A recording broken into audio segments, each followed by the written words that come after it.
Okay, simplify 3i times 5 minus 2i. So 3i times 5 minus 2i.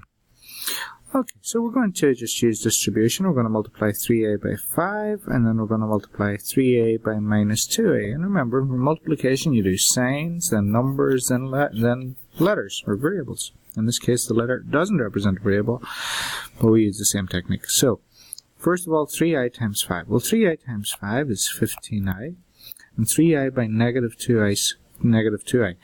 So a plus by a minus will be minus, 3 by 2 is 6, and I by I is I squared. Now, this is what's new.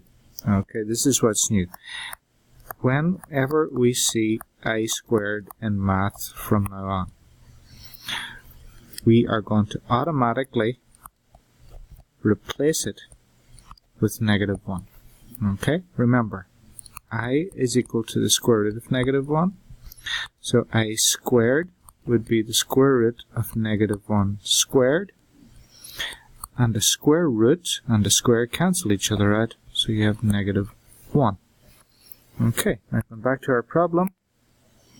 That means we have, oops, sorry for the jumping about. We have 15i minus 6, and we replace the I squared with minus 1.